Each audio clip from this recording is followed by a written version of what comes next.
ನೊಂದ ಜೀವಕ್ಕೆ ಮುರಿದ ಮನಸ್ಸಿಗೆ ಪ್ರಶ್ನೆಗಳಲ್ಲಿ ಸಿಲುಕಿದ ಜೀವನಕ್ಕೆ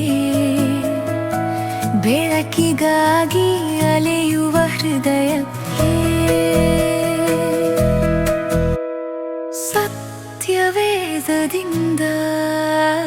ಹೃದಯಕ್ಕೆ ಒಂದು ಮಾತು. ಆತ್ಮೀಯರೇ, ಮತ್ತೊಮ್ಮೆ ಹೃದಯಕ್ಕೊಂದು ಮಾತು ಕಾರ್ಯಕ್ರಮಕ್ಕೆ ಸ್ವಾಗತ. ಇಂದು ನಾವು ನೋಡಲಿಕ್ಕಿರುವಂಥದ್ದು ಆದಿಕಾಂಡ 11ನೇ ಅಧ್ಯಾಯ 10ನೇ ವಚನದಿಂದ 32ನೇ ವಚನದವರೆಗೆ. ಪ್ರಿಯರೇ, ಬಾಬೆಲ್ ಗೋಪುರದ ಕಥೆಯ ನಂತರ ಮಾನವ ಕುಲ ಭೂಮಿಯ ಮೇಲೆ ಚೆದುರಿತು.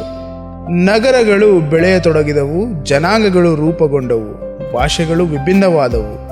ಆದರೆ ಸತ್ಯವೇದ ಈಗ ಒಂದು ಹೊಸ ದಿಕ್ಕನ್ನು ತೋರಿಸುತ್ತದೆ. ಪ್ರಿಯರೇ, ಇಲ್ಲಿಯವರೆಗೂ ಕತೆ ಸಂಪೂರ್ಣ ಮಾನವ ಕುಲದ ಬಗ್ಗೆ ಇತ್ತು.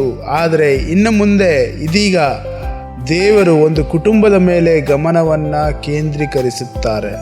ಪ್ರಿಯರೇ, ಅಲ್ಲಿಂದ ಒಂದು ದೊಡ್ಡ ಕತೆ ಆರಂಭವಾಗುತ್ತದೆ. ಈ ಅಧ್ಯಾಯವು ಶೇಮನ ವಂಶಾವಳಿಯಿಂದ ಆರಂಭವಾಗುತ್ತದೆ. ಒಬ್ಬ ತಂದೆ, ಅವನ ಮಗ ಮತ್ತೆ ಮುಂದಿನ ತಲೆಮಾರುಗಳು, ಅದರ ಬಗ್ಗೆ ನಾವು ನೋಡಬಹುದು. ಹೀಗೆ ತಲೆಮಾರುಗಳು ಸಾಗುತ್ತವೆ. ಈ ಪಟ್ಟಿ ನಿಧಾನವಾಗಿ ಒಂದು ಹೆಸರಿನ ಕಡೆಗೆ ನಮ್ಮನ್ನ ಕರೆದೊಯ್ಯುತ್ತದೆ. ಆ ಹೆಸರೇ ಅಬ್ರಾಮ್. ಪ್ರಿಯರೇ, ಇಲ್ಲಿ ನಾವು ಒಂದು ಕುಟುಂಬವನ್ನು ನೋಡಬಹುದು. ತೇರಾ ಎಂಬ ವ್ಯಕ್ತಿಗೆ 3 ಮಕ್ಕಳು, ಅಬ್ರಾಮ್, ನಾಹೋರ್ ಮತ್ತು ಆರಾನ್ ಎಂಬುದಾಗಿ. ಆದರೆ ಈ ಕುಟುಂಬದೊಳಗೆ ಒಂದು ದುಃಖಕರ ಘಟನೆ ನಡೆಯುತ್ತದೆ. ಪ್ರಿಯರೇ, ಹಾರಾನ್ ತನ್ನ ತಂದೆಯ ಜೀವಿತದಲ್ಲೇ ಸತ್ತನು. ಕುಟುಂಬದಲ್ಲಿ ಒಂದು ನೋವು, ಒಂದು ನಷ್ಟ.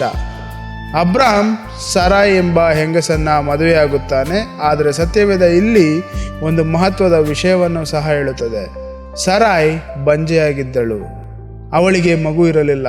ಸ್ನೇಹಿತರೆ, ಇದು ಒಂದು ಕುಟುಂಬದ ಸಮಸ್ಯೆ ಅಲ್ಲ, ಆದರೆ ದೇವರ ಯೋಜನೆಯಲ್ಲಿರ್ತಕ್ಕಂಥ ಒಂದು ದೊಡ್ಡ ಕಥೆಯ ಮಧ್ಯದಲ್ಲಿರ್ತಕ್ಕಂಥ ಒಂದು ಸಮಸ್ಯೆಯಾಗಿದೆ.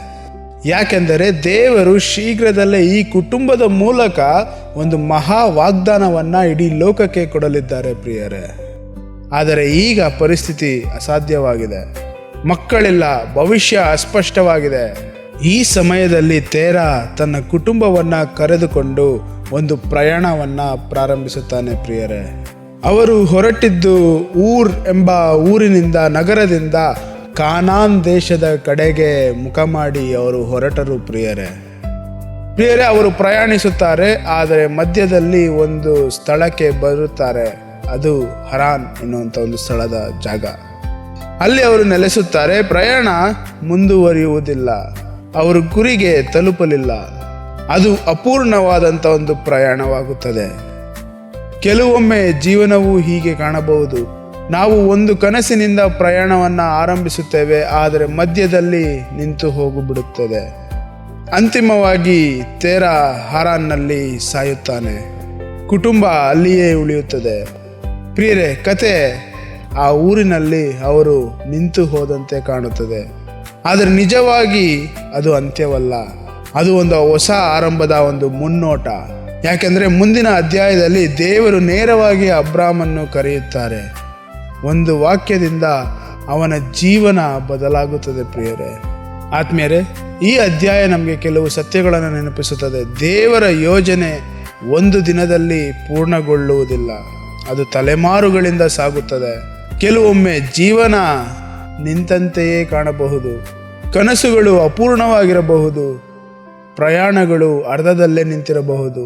ಆದರೂ ದೇವರ ಕತೆ ಅಲ್ಲಿ ಮುಗಿಯುವುದಿಲ್ಲ. ಪ್ರಿಯರೇ, ಹಾಗಾದರೆ ಇಂದಿನ ವಾಗ್ದಾನ, ನಿಮ್ಮ ಜೀವನ ಸಾಮಾನ್ಯವಾಗಿ ಕಾಣಬಹುದು, ಆದರೆ ಅದು ದೇವರ ದೊಡ್ಡ ಯೋಜನೆಯ ಒಂದು ಭಾಗವಾಗಿರಬಹುದು. ಹಾಗಾದರೆ ನಾವು ಕೈಗೊಳ್ಳಬೇಕಾಗಿರುವಂಥ ಆಜ್ಞೆ, ದೇವರ ಕರೆಯನ್ನು ಕೇಳಲು ಸಿದ್ಧವಾಗಿರಬೇಕು. ಅಪೂರ್ಣ ಪ್ರಯಾಣದಿಂದ ನಿರಾಶೆಯಾಗಬಾರದು. ಜೀವನ ನಿಂತಂತೆ ಕಾಣಿಸಿದರೂ ದೇವರು ಇನ್ನೂ ಕೆಲಸ ಮಾಡುತ್ತಿದ್ದಾರೆ ಎನ್ನುವಂಥದ್ದನ್ನು ನಂಬಿ ನಾವು ಕಾಯಬೇಕು. ಪ್ರಿಯರೇ, ಹಾಗಾದರೆ ಇದನ್ನು ನೆನಪಿಟ್ಟುಕೊಳ್ಳೋಣ. ಇಲ್ಲಿಯವರೆಗೂ ಸತ್ಯವೇದ ಮಾನವ ಕುಲದ ಕಥೆಯನ್ನು ಹೇಳಿತು, ಆದರೆ ಇದೀಗ ಒಬ್ಬ ವ್ಯಕ್ತಿಯ ಕಥೆಯು ಆರಂಭವಾಗುತ್ತಿದೆ. ಮುಂದಿನ ಅಧ್ಯಾಯದಲ್ಲಿ ದೇವರು ಹೇಳುತ್ತಾರೆ, ನಿನ್ನ ದೇಶವನ್ನು ಬಿಟ್ಟು ಹೊರಬಾ ಎಂಬುದಾಗಿ. ಆ ಕಥೆಯನ್ನು ನಾವು ಮುಂದಿನ ಸಂಚಿಕೆಯಲ್ಲಿ ನೋಡೋಣ. ಅಲ್ಲಿಯವರೆಗೂ ದೇವರ ಕರೆಯನ್ನು ನಾವು ಎದುರು ನೋಡುತ್ತಾ ಬದುಕೋಣ. ಆಮೇನ್. ದುಂದ ಜೀವಕ್ಕೆ ಮುರಿದ ಮನಸ್ಸಿಗೆ ಬೆಳಕನ್ನು ಹುಡುಕುವ ಹೃದಯಕ್ಕೆ ಸತ್ಯವೇದದಿಂದ ಹೃದಯಕ್ಕೆ ಒಂದು